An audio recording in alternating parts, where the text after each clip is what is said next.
No, we're okay. If at any point anything confuses you or you think I'm going too fast and you need me to slow down, please don't hesitate to tell me to slow my roll. Sometimes I just go too fast and I don't notice it. Okay, next one. Sam is making lemonade and uses 1/3 cup of powder for every 6 gallons. How many cups of powder are needed for 15 gallons? What kind of problem do we have here?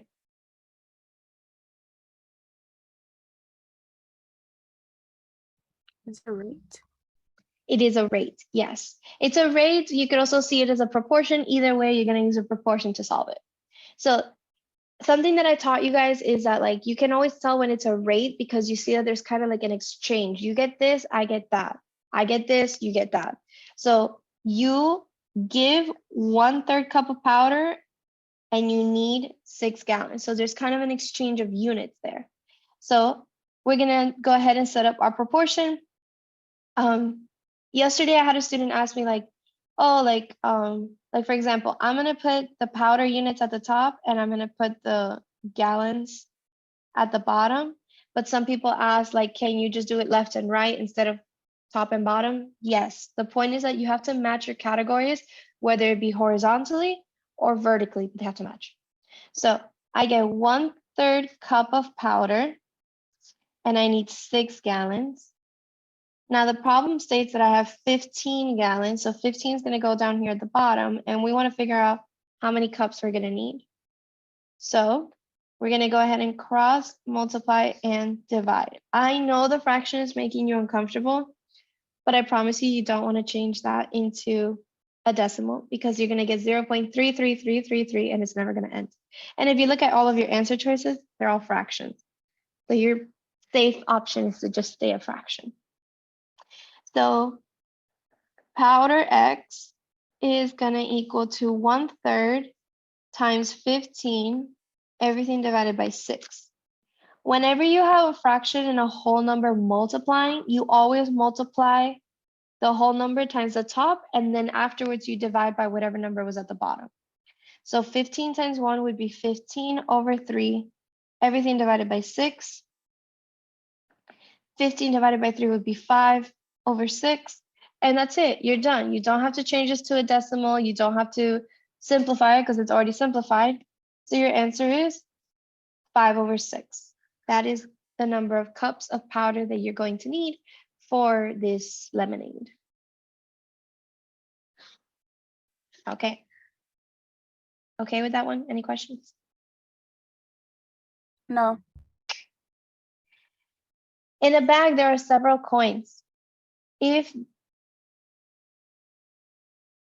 Oh, you do? Do you understand how to do it though, Miguel? Like, is there any step there that confused you or did you get? Okay, okay, good. Good.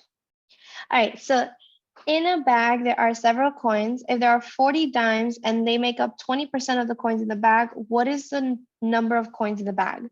So again, I will ask you, what type of problem do we have here?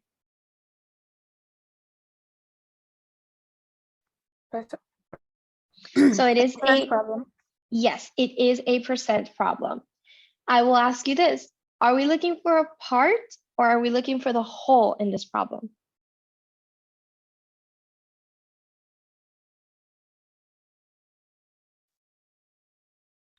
We're looking for the whole. We are looking for the whole, yes. And here's the clue that tells you you're looking for the whole. They tell you that the 40 dimes, they are the 20%. So if you were to set this up, you would have to set it up that the 20% are the 40 dimes. And the question is asking you for what is the total number of coins in the bag. So total means you're looking for the whole. So that is going to be the thing we're looking for here. So you see, it's like these tiny little hints that you're kind of like figuring out. You're like, okay, that's what we're looking for. That's why a lot of times I call the part, I call it the focus, because whatever the percent is focusing on, that's the part. Since the percent is focusing on the 40 dimes, I know that that has to be the part, and what I'm looking for is the whole. All right, so looking for the total, this is going to be cross multiply and divide. 40 times 100. Everything divided by 20, 0 goes away with 0. So that'll be 400 divided by 2, which is going to equal to 200 coins in total that were in the bag. Okay. All righty. For the next one, there are 27 red marbles in a bag of 54 marbles. What is the percent of red marbles in the bag? So this is a pretty straightforward one, but what kind of question do we have here?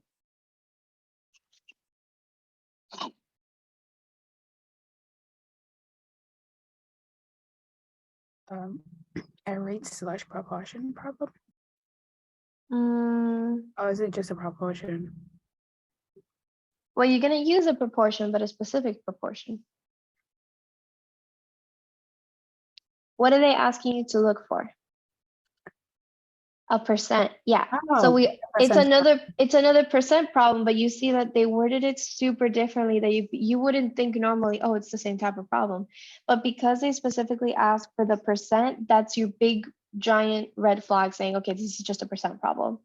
So the whole in this problem is the total number of marbles, which is 54. We're looking for the percent. We don't know the percent. But they do tell me that 27 of them are red, and we're looking for what is the percent of red. So 27 would go here. And again, all we're going to do is cross multiply and divide. So 27 times 100 divided by 54. That's going to be 2,700 divided by 54. I believe that's going to be 50, but let's double check. 54 fits in 270 twice. No, not twice.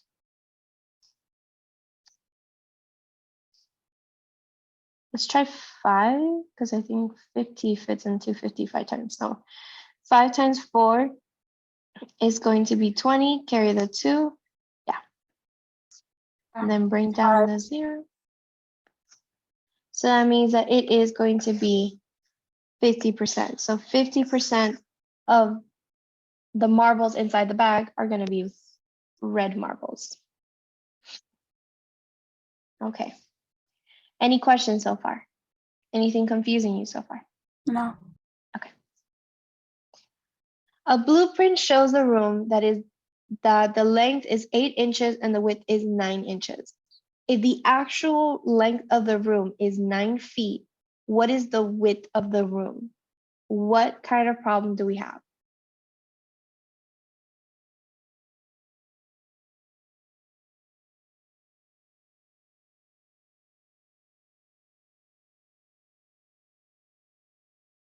It's not exactly geometry. I know it makes you think of geometry because they have like all those measurements, but it's a little simpler than geometry. So if you notice, they're comparing two things. They're comparing the blueprint to the actual room. So if you're comparing two things, that might give you the idea that you have, oh, yeah, we have like more or less a rate problem, a proportion problem. So what we're comparing is the blueprint to the actual room. So I'm going to put the blueprint measurements at the top and then the actual measurements at the bottom. Now, I do want you to pay attention and be careful that the answers are mixing inches and feet. So do be careful with that. Just want to point that out. So we have that the blueprint says that the length is 8 inches. And we're looking, and the length of the actual room is 9 feet. And the width is 5 inches in the blueprint. And we're looking for the actual width in feet. So now that we have this set up, we can go ahead and cross multiply and divide. So the actual length in feet would equal to 9 times 5 divided by 8. Oh, wait. Actually, I made a mistake. Can anybody tell me what the mistake I made?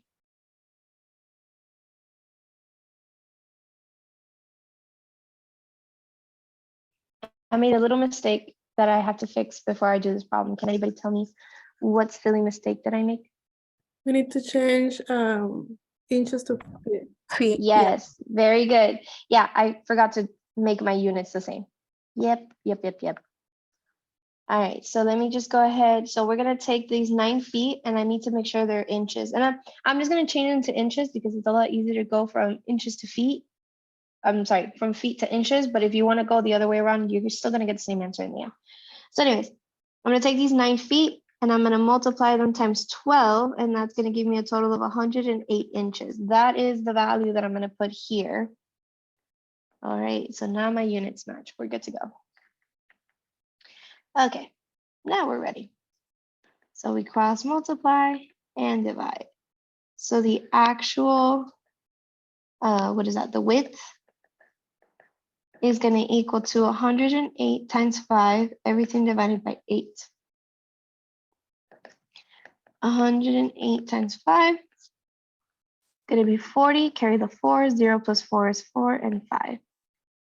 540 divided by 8. So let's go ahead and do the division. 8 would fit into 54. 6. That would be 48.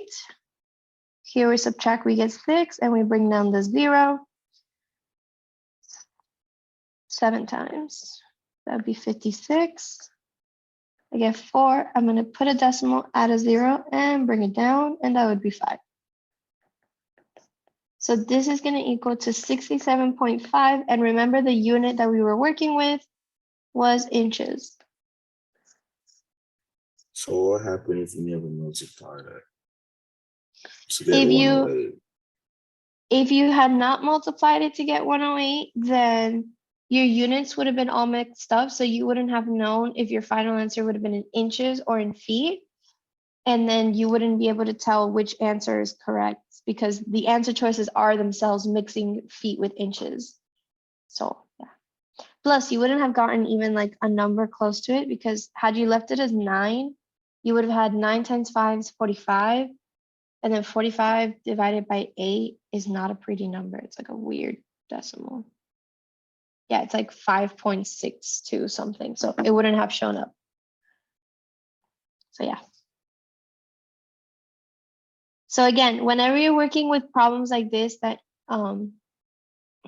you have a proportion comparing like a blueprint to like a real thing or a model compare, I always suggest make sure the units are the same when you set them up in the proportion.